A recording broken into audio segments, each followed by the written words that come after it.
SJ, welcome to Mvskoke Radio, your weekly source for tribal and community news, interesting guests and discussions, plus a local events calendar.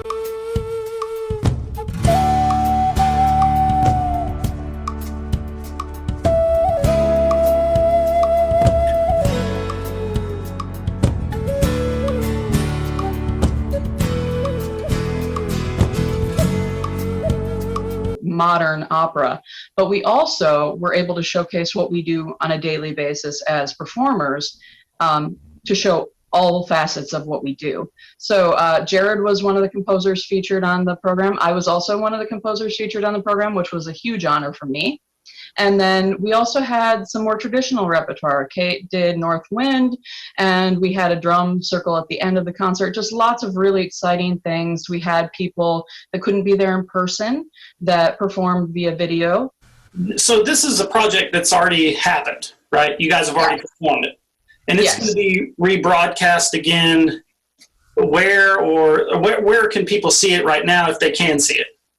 Absolutely. So it will be available. It was recorded by Montana PBS, but it will be available on the Intermountain Opera Bozeman website from June 16th through June 30th. And that's a free stream. Anyone can watch it anytime in that time frame, but it's about 2 weeks that anyone can watch it. And we're hoping as many Native citizens and affiliated people will want to join in and see something that they might not see on any other stage, because this was very special that we were all together at one place. Let's talk a little bit too, and anybody can chime in whenever you guys want, about the Intermountain Opera Organization and how they work with natives, etc. You know, because I did a little research on everything before we came in to do the meeting, and I saw their organization. It looks interesting. What was your experience working with them? Well, it seems to me like this is the first project that they've focused on Native performers, and so Michael Sakir was just he was just on it. He just had a real mission to do this right, which he did. I mean, he really knocked it out of the ballpark. And, you know, Kirsten was mentioning earlier something that was actually really critical to us, and that is our repertoire and our singing was presented directly next to the normal canon of classical repertoire that's in opera. So that was really neat. This was not like a special concert in like a, you know what I mean? Like, okay, it's going to be just Indians, this kind of a thing. It was mixed in with standard repertoire. So it was a normal concert in that sense that featured North American Indian performers. And so I liken it very much to like in the past. This has happened frequently with other folks in different nationalities. So you would have a concert of Russian vocalists, opera singers in St. Petersburg, featuring their own native singers singing Mozart and Tchaikovsky. You know, I mean, there would be a mix, that kind of thing. And what they were doing is they were literally,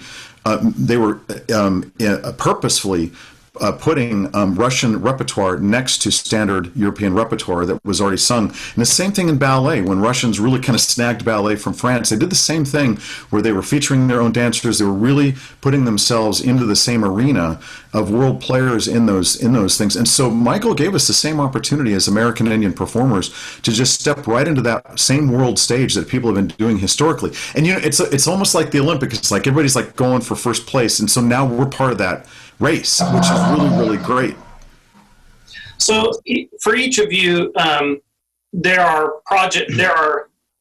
performances that you crafted yourself, and so for each of you, which are your favorite things that you did in this performance?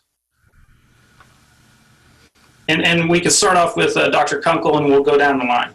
That was most exciting for me specifically is that I was able to bring back two pieces from my dissertation recital. One of them in particular is one that I wrote, and it's based on the poetry of my ancestor, Alexander Posey. Now, it's in Pidgin English. It's called Hot Gun on the Death of Udeka Harjo. And for Mvskokes out there, you may know of him specifically from his poetry, but also the Fuss Fixico letters, and also his affiliation with trying to make sure that citizens had land during the Dawes Commission. So to me, it was very important that that particular piece was set. So at the time, about 15 years ago, give or take, I decided to write it myself when I didn't get a lot of interest from other composers. So it was written specifically for me, a pianist, and my brother who played double bass, slap bass. And I never really thought I'd get a chance to bring it back into a concert setting. So it was very exciting for me that Michael Saker had asked me to bring this into the concert and make it part of this special event. Equally exciting for me was that Jared played on that piece with me, along with a wonderful cellist who took on the double bass, Julia Silvar, but also that I also got to perform one of Jared's pieces on the same concert. So we were playing and performing each other's works. So that for me specifically was what made it so special. And I'm really excited to bring both of those works to new audiences. Let's move down the line and talk to Mr. Tate about your contribution to the program and what you think your favorite part of it was and kind of the effort that went into that. Well, my contribution started before we put it together. I had recommended some of the vocalists, and then also we played a couple of my own compositions. Kirsten played a piece of mine called Harjo, which was dedicated to a Navajo doctor in Tuba City, and Grant Youngblood played a piece, sang a piece in the Ponca language. Sorry, I'm not using my words well. That was entitled Standing Bear. And so those were the two pieces of repertoire that I was contributing. I got to play the piano with him, which was really great. And so anyway, I honestly, I don't think there was a favorite part of my concert. I thought the whole thing was absolutely incredible. I loved it because there were just so many aspects to it. And as an audience, I wanted to be in the audience, really. You know, I was really fascinated with the concert in and of itself. So every aspect of it was done really, really well. And I mean, Michael did a great job of putting that together and conceptualizing it. We all contributed, you know, just in very natural ways. It came together very naturally, actually. So I just thought the whole concert was really stunning. It's the kind of concert that I would like to go to no matter what the topic was. The way it was treated and the diversity that it had in it was really great. When this is live streamed, will it be the first time you guys have seen the whole thing put together on the audio visual side, you know, on the opposite from the performing, or will you guys have already seen it? This will be the first time. So, so how excited are you guys? Do you get any say on the editing side or on the production side of that? Are you just going to have to tune in and see what happens? I think it's mostly tune in and see what happens, but we have a lot of faith in the people behind it. They have very high quality expectations and standards for themselves. So I think they'll do everything they can to make sure it's well represented. Awesome. I haven't received a lot of stuff or a lot of comment from Ms. Morton. Ms. Morton, what was your experience in this project? You know, like how I know you're probably the youngest of all everybody here in this Zoom. So what was it like to work with these, you know, established artists and get to mine their knowledge? You used a very good choice of words there because I definitely mined a lot of knowledge. I kept telling Jared and Shane and Kirsten and Michael and Grant that the whole week. I was like, I'm learning so much because I am young. And going into this performance, that was something that I was aware of. And something not necessarily that I was self-conscious of or anything, but just that I understood that these people are in a position of where they have a lot more knowledge than me. And I am not in that phase where I know everything. I know I don't know everything. And so I would say that probably my favorite thing about this whole experience was the people that I got to work with and being able to learn so much from everyone. I mean, I asked so many questions, just ask them. I was constantly asking questions, and it was just a really incredible opportunity for me. Great. So how did you get brought in specifically? Like, was it through your connections with Mr. Tate, or like how did that process happen for you?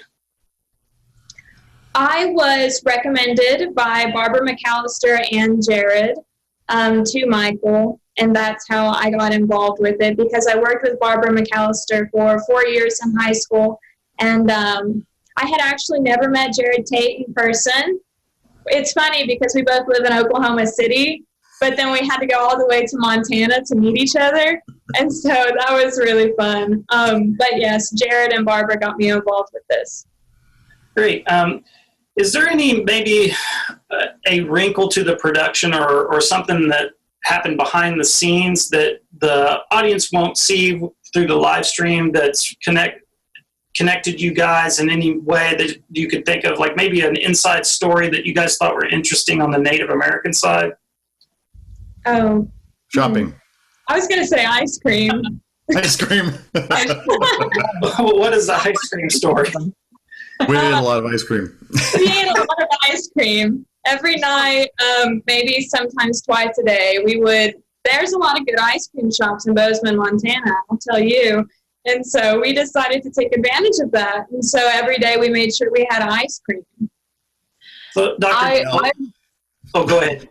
Our big inside jokes are Albertsons ice cream and shopping. So. I lived with Kate and Jared in a house, and the three of us, I can't tell you how many times I said, you guys are having ice cream again? Don't you want real food? And Kate never wanted real food, and we had to keep reminding her that we needed to eat real food because she just wanted ice cream. And I said to both of them, I wish I had your metabolisms because I can't do that. So that sounds like probably to me the most interesting part of everything we've talked about is that you three lived in a house together. Were you practicing and everything in there? That must have been an amazing, like, just to be the neighbor of that house. What was that experience like? What were some other? Is that something that you guys did for this production? Yes, it was a great experience getting to live in the house with Kirsten and Jared. It was a different experience for sure because I had never had a job where I had to live in the same house with other performers before. But I would say that I enjoyed getting to spend so much time with them and listening to everyone practice. I remember I would listen to Kirsten vocalize and practice, and I'd be sitting in my room upstairs.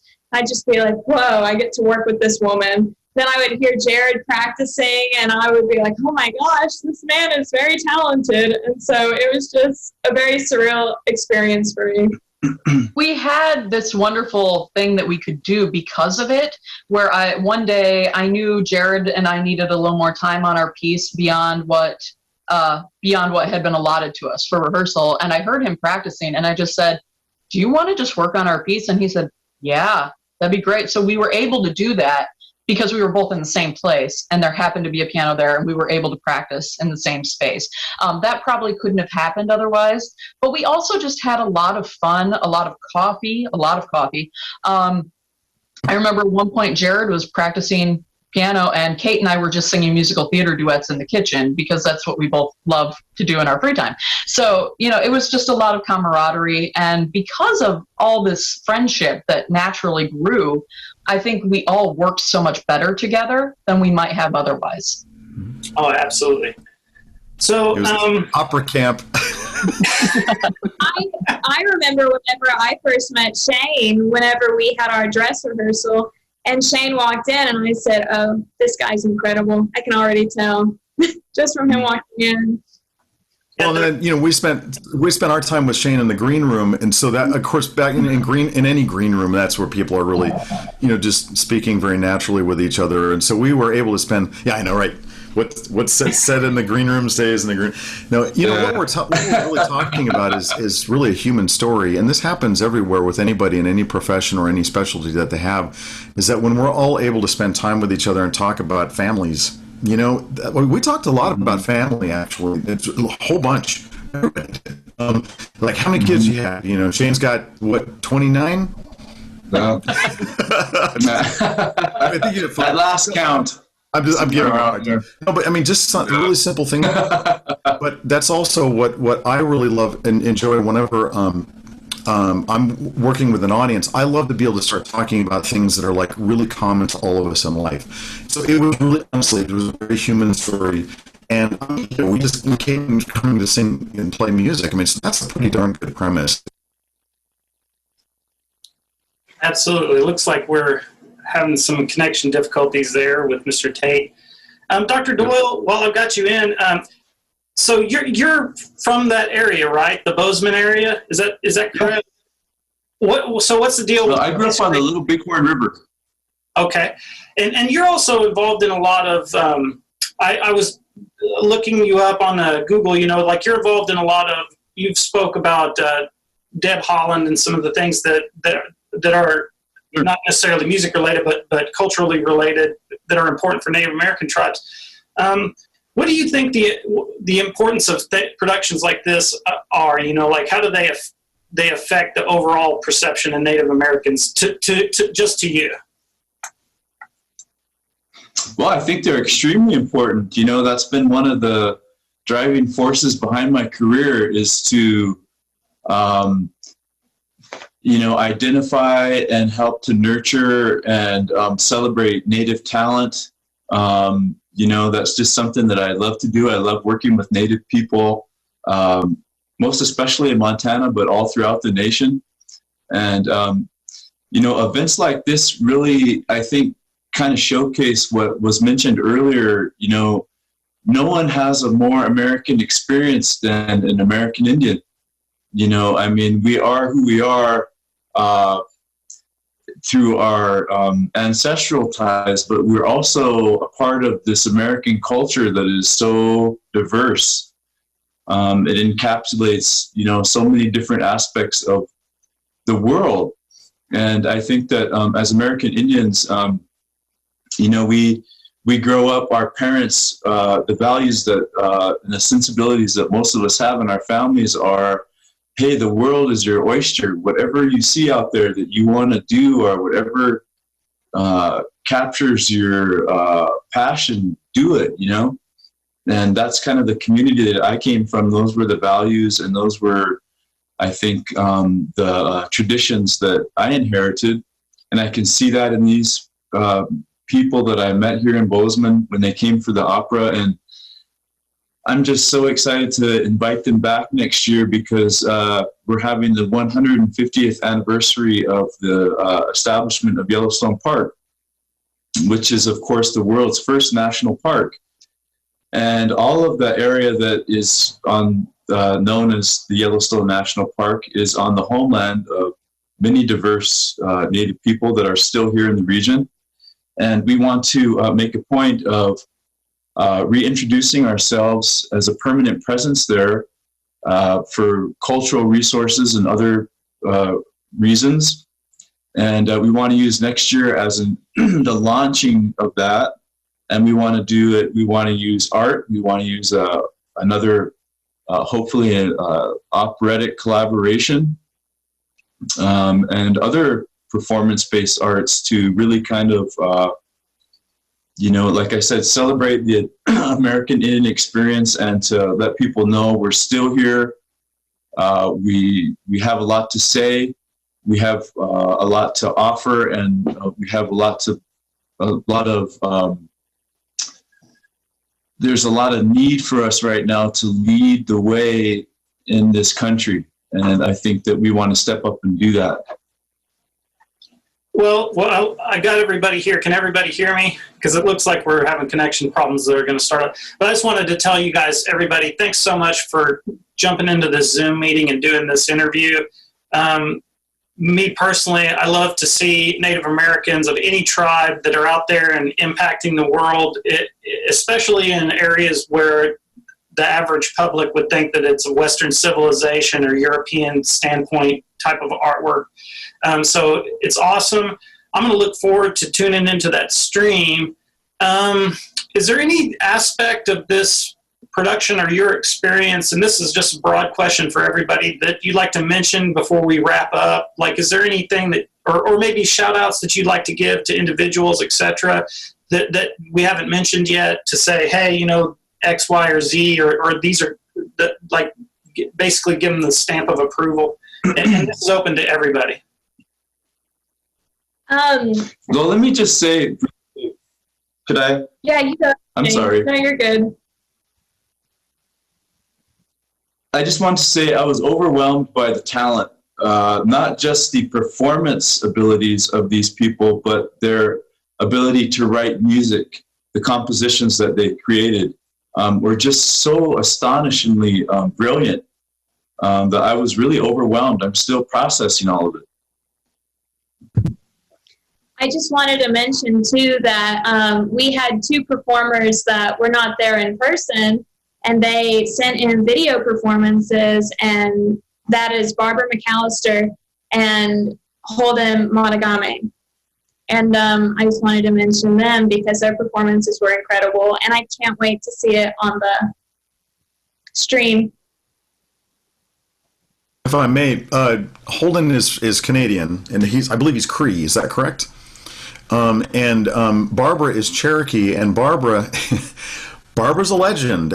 She is really, like a grandparent in opera singing. Barbara has a worldwide career. She sang with the Met for a number of years. She lived in New York City for a very, very long time and decided to move back home into Cherokee territory and became an employee of the tribe, where she teaches classical voice to Cherokee citizens. And Caitlin is one of her students, and she is leaving a wonderful legacy. And so Barbara is a really, really critical part of this. And the good thing is that, she's a little older now, and so she doesn't like to travel, and she didn't have to, which was just terrific. She made a beautiful video, and the impact was just as, the audience was laughing. It was really, you could feel it. It was great. And so it was a really great testimony to what we can do. And again, as Native folks, since we're so disparate, we're so removed from each other. Well, this is a really good example of how we can connect even further and take advantage of these modern day technologies that we've got. So anyway, but Barbara was a great example of that. We were able to bring in an elder in our community and have her participate in a way that was just as impactful as our live performances. But she's really important.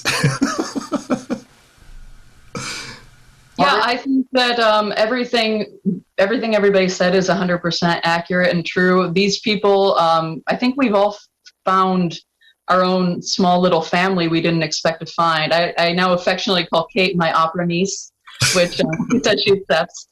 So, and that's just kind of special. Jared and I talk about our children all the time, just we've had a bond that I don't think has happened for me nearly as much as I would like in the opera field.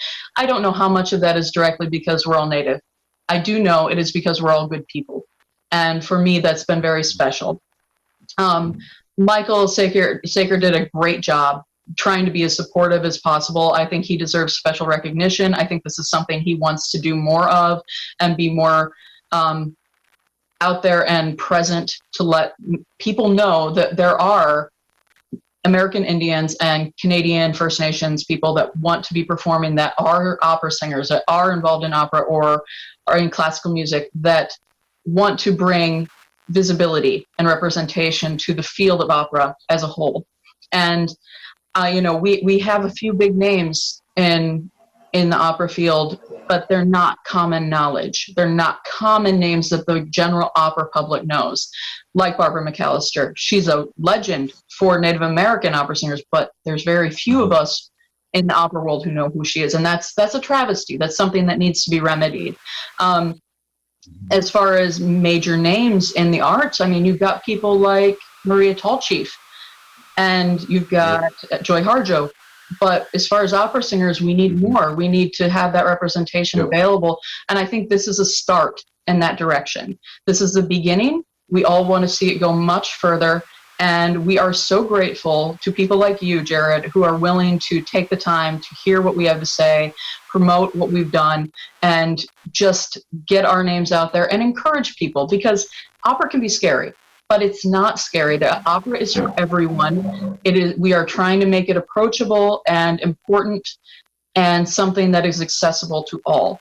And the way to do that is to just make sure people know that our love of opera is important and present, and it's not just old dead white men. It is all of us. By creating this new music, we are inherently making opera also Native. And by singing this music, it is becoming Native, because that is who we are. And it's part of what we do. So I think that that's the most important takeaway for me. Yes, the camaraderie is amazing. And yes, this bond we've had made this important. But we need people to see the representation that's available and know that opera is for everyone. Literally everyone. we can find a way to make it work for you. And we hope that you'll join us and be part of that with us. We'd like to thank Jared Moore for sharing that discussion on his Mvskoke Vision work. And we'll have to give classical music and opera a second thought. We'll be back with more and Joy Harjo right after this. I started doing it when I was 11. I wanted to be just like my big brother. And some of my friends were already doing it. We got hooked fast. I just can't get enough. I'm Jacob, and I'm addicted to playing the drums. There's lots of stuff that makes it cool to be Native. Doing meth isn't one of them. Find something better to do. Check out ncai.org. A message from the Partnership for a Drug-Free America and the National Congress of American Indians. Joy Harjo was in town just the other day speaking at the Day of Prayer rally and shared some of the poetry that she favors. And I got to walk in the rain with her. As the event wound down, the rain did not, and we both got pretty wet. But in speaking with her, it reminded me of all the accomplishments she's had. And this was her first naming, shall we say, as the U.S. Poet Laureate. So we thought we'd share that with you, and I believe she's going to join us next week. This is kind of an overwhelming new, and you've got an incredible list of accomplishments here, but this, where does this rank among the things you've done there? Well, it just depends on what you're looking at, because yes, this is as far as in the poetry world, in the world, in the creative world in which I've been working for many years. This definitely tops. This definitely tops it all. Well, and, yeah, go ahead. Oh, and then there's and then my children and grandchildren and great-grandchildren. I even have great-grandchildren. That also tops it all too. I can imagine now. I guess let's just start with what were your feelings when you found out this honor was going to be bestowed on? Well, it was a surprise for one, and I got a call from Rob at the Library of Congress, and I know him because he organizes the National Book Fair, etc. And he said, "I need. Can you call about such and such a time? I just have a really quick question." And so I thought, okay, And then I called, and they said, "We have you on speakerphone, and this is Carla Hayden, the Librarian of Congress." And she says, would you be our 23rd U.S. Poet Laureate? And I'm stunned. I mean, I'm still stunned. I was told May 2nd, and I'm still kind of feeling this out, and I really had now that I'm in the middle of the first part of it, I had no idea, really, the scope of it, but it gives a great opportunity to represent for Mvskoke Creek Nation. It opens the door for our young people to say, wait, we can do this. We're, this is us too. And, it does it for Indian country and for, young poets and writers all over, young poets who are coming up, or young people who want to be poets and think, I would hope that it gives them some kind of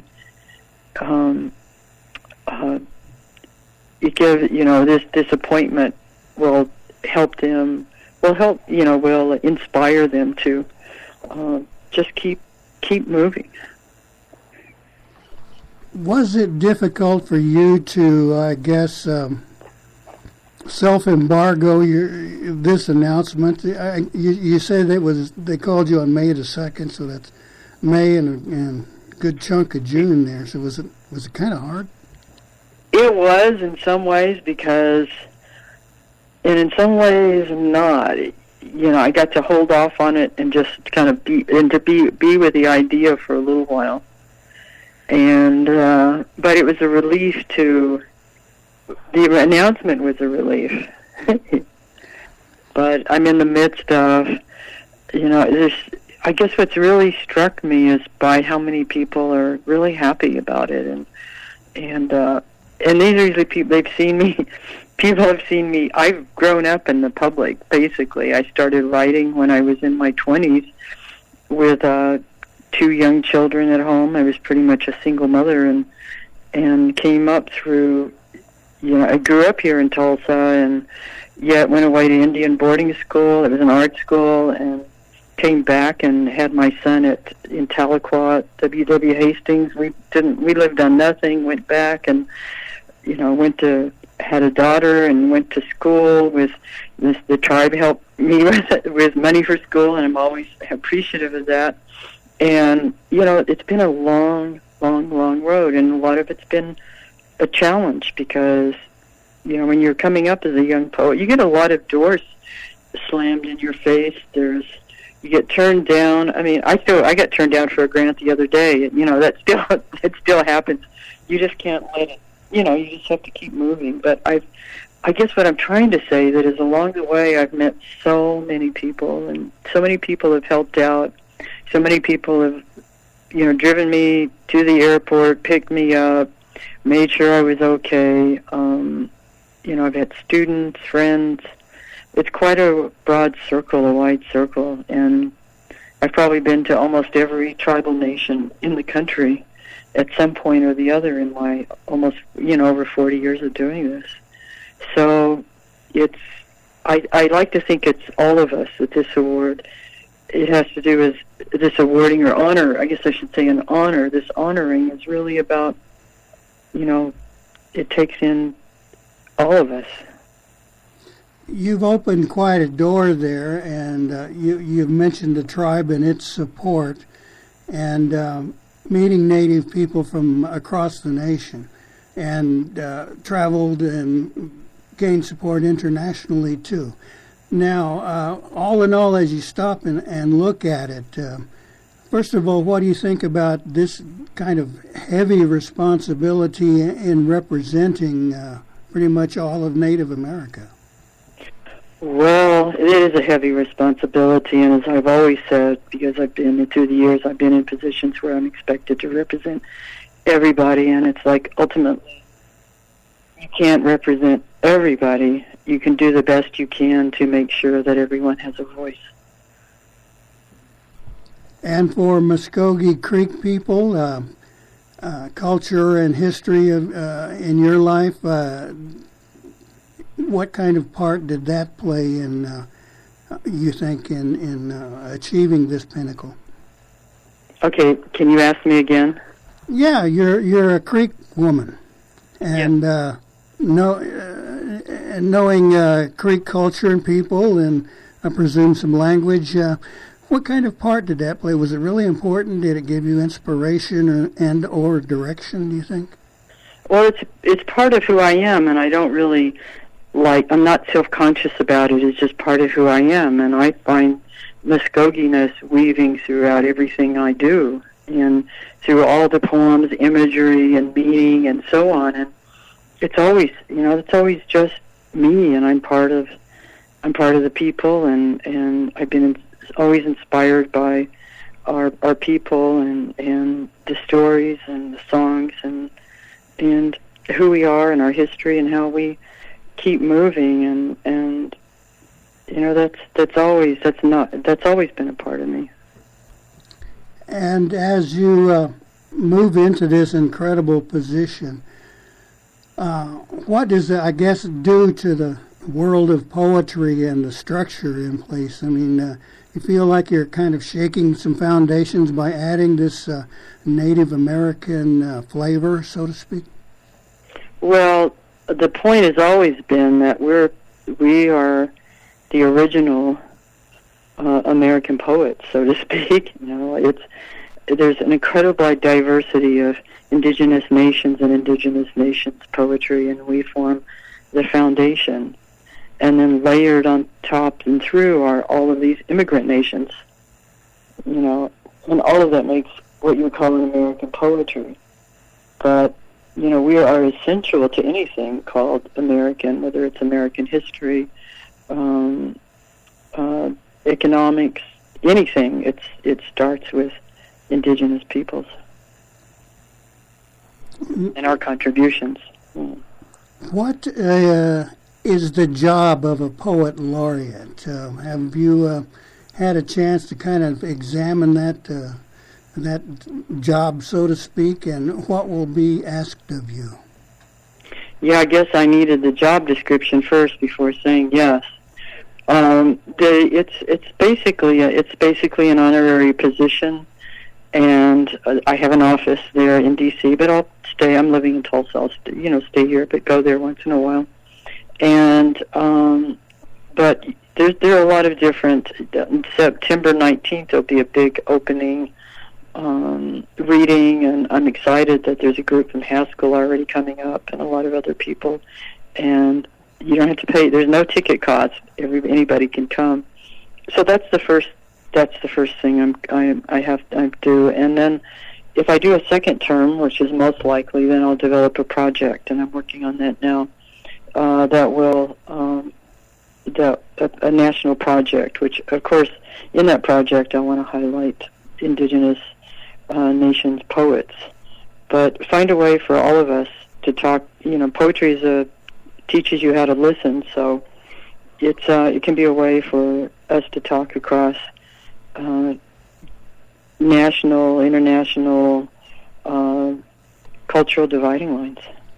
Well, when you speak of those lines and distinctions, I noticed over the past week or so that many of those distinctions have fallen by the side.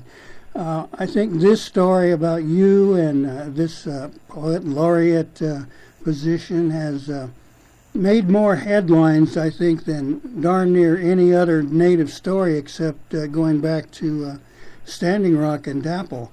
I've seen it in AP. Of course, the networks have been using it, and I'm presuming NPR and others are standing in line, waiting to talk with you. So you've made quite an impression there. So what's, I guess, the message that you want to get across and take advantage of this spotlight? Well, I need to be quiet for a while and just look and kind of survey. But what's important is this country, this earth, this place that is our home, this place that is us, because we're not separate from this earth. And we're in need of healing. We're all in need of healing. There's been, certainly from history, but from history, from,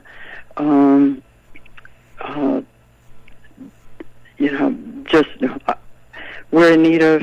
I guess what I'm trying to say is that I love our young people. I watch them. I've got grandchildren, great-grandchildren, and what I was told by those people who know things is that they're all our children. And I look at this world that we're in right now. It's so divisive. It's so much hate-mongering, and it hurts. It's hurting. It's hurting the children, and it's hurting the young. It's hurting us. And so, if I would like to see how I could be useful with this platform and with poetry, because with poetry and how poetry can be useful in moving us along towards compassion and understanding.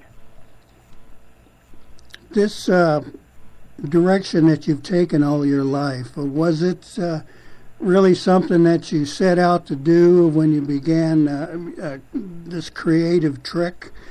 Say, oh boy, I want to be a poet and really be famous.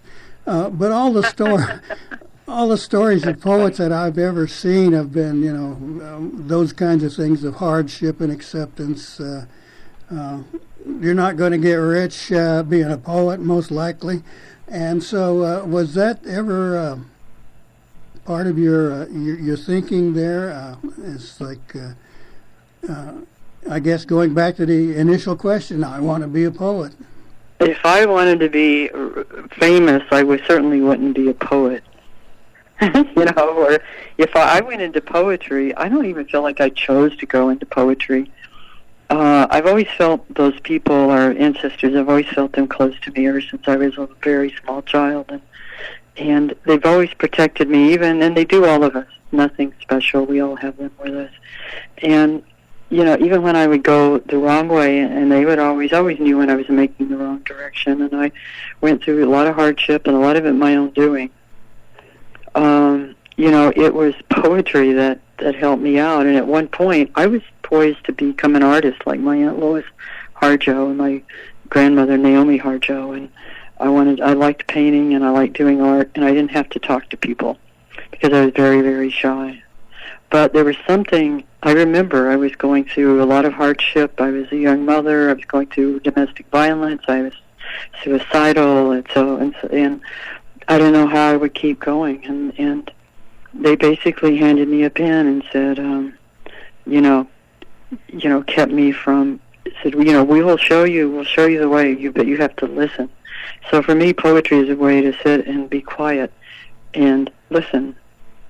And so then I listen, but poetry is like any other art. You don't just write something down and there it is. You work on it. There's a process, there's challenge. Sometimes a poem might take a year to write. Other poems might take 6 months, some 3 months. But it's been quite a teacher for me.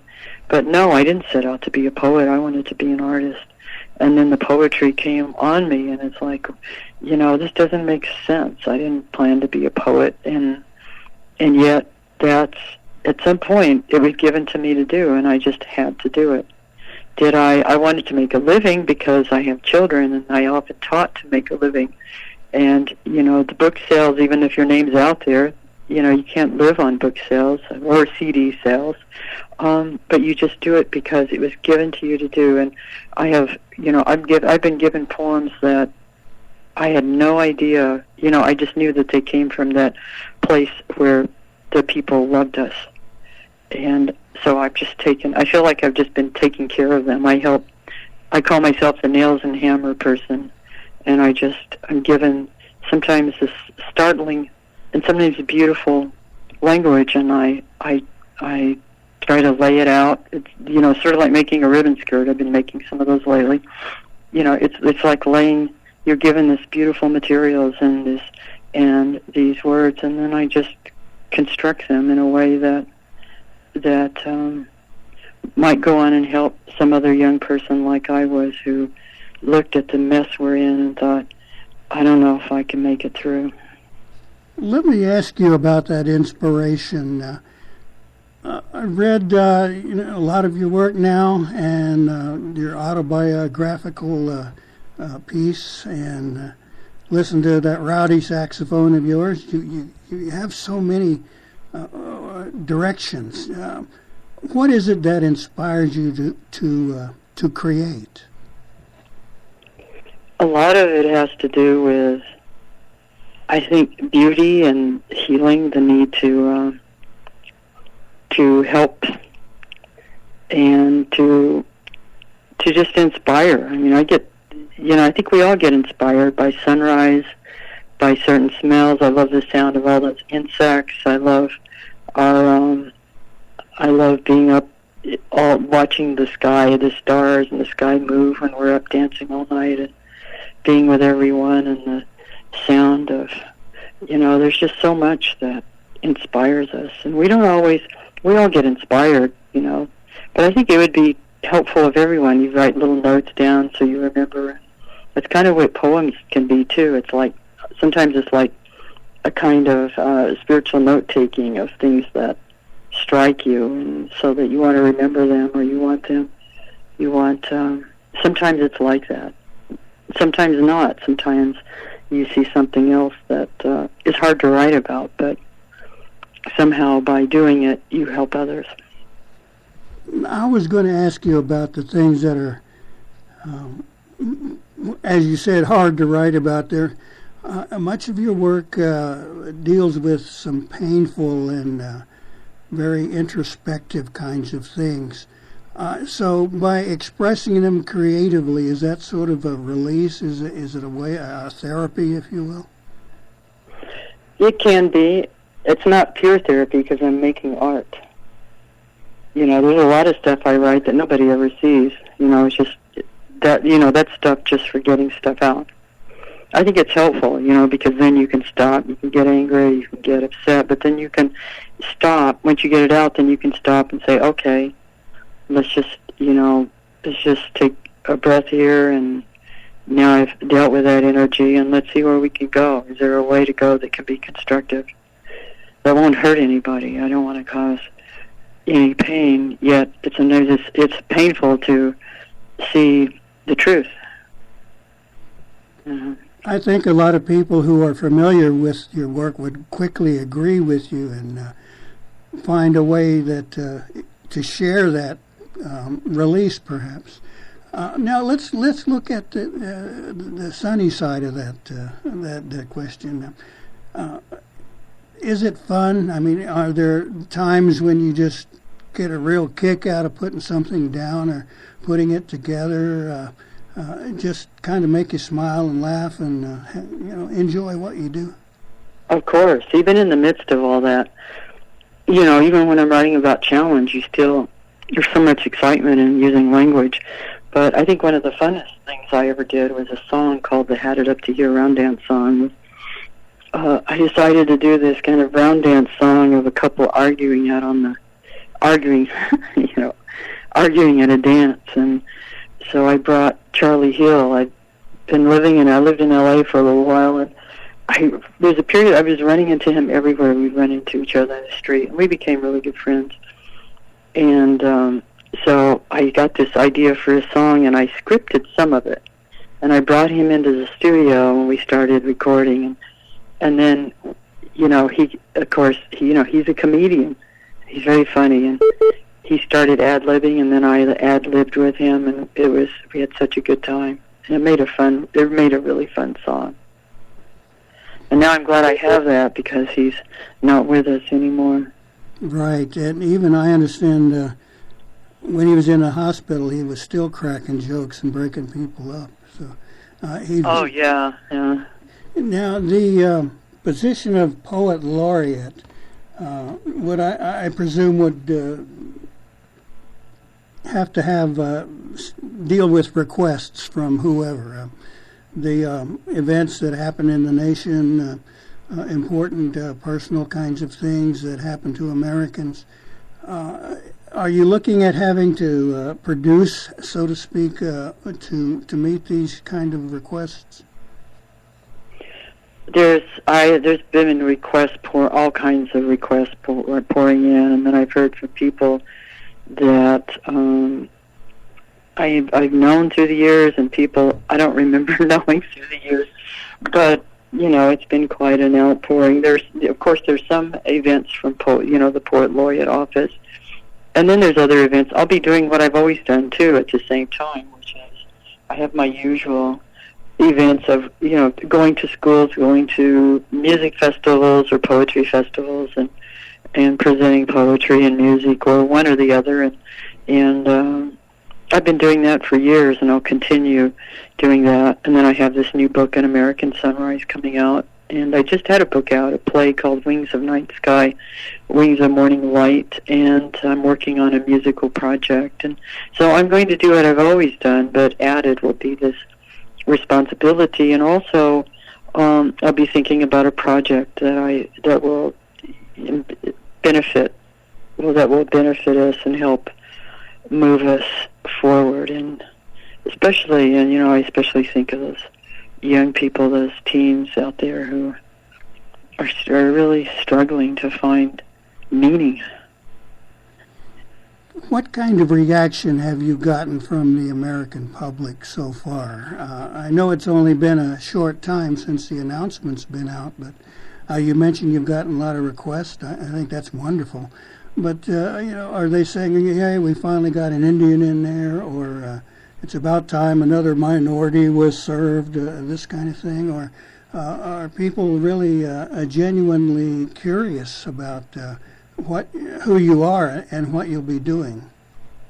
I think it's a mix, but there's a lot of, I've been out here for a long time, and so I've been really overwhelmed by a lot of people who said they've been crying because a lot of people have known, I guess, particularly the struggle of Native poets to even get a place at the table. And for the most part, we kind of go along and we do what we do. And I think with Standing Rock really was major in opening up the story, because here in the middle of the country, there was,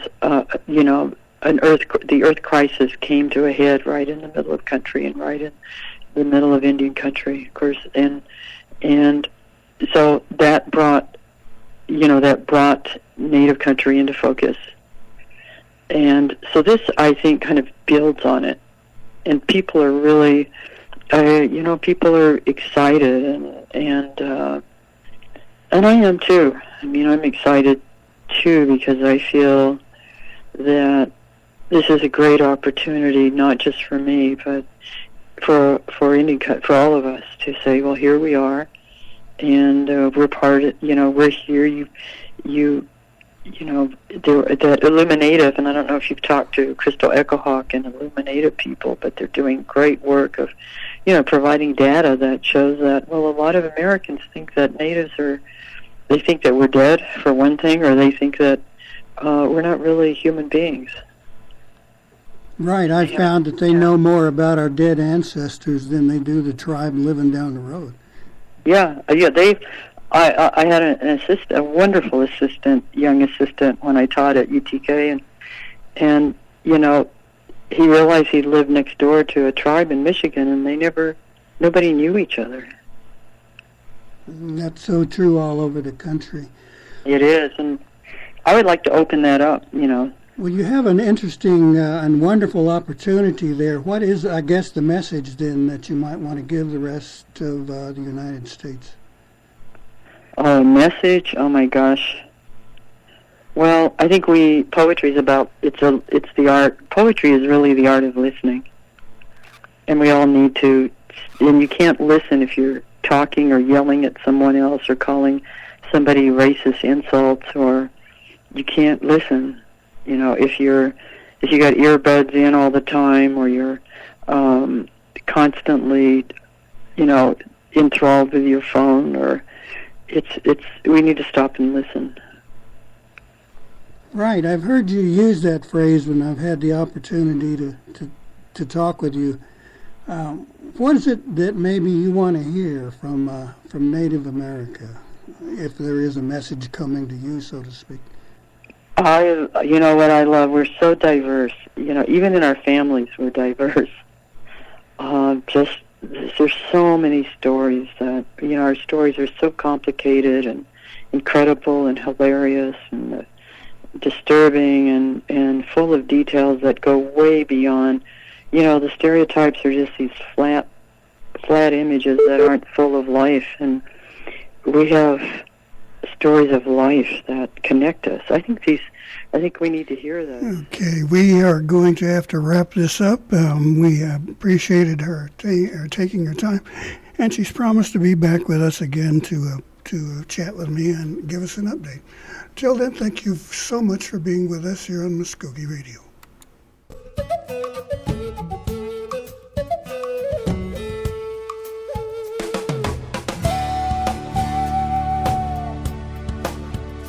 You've been listening to Mvskoke Radio. Join us again next week for more local, tribal, and community news and updates. Madam.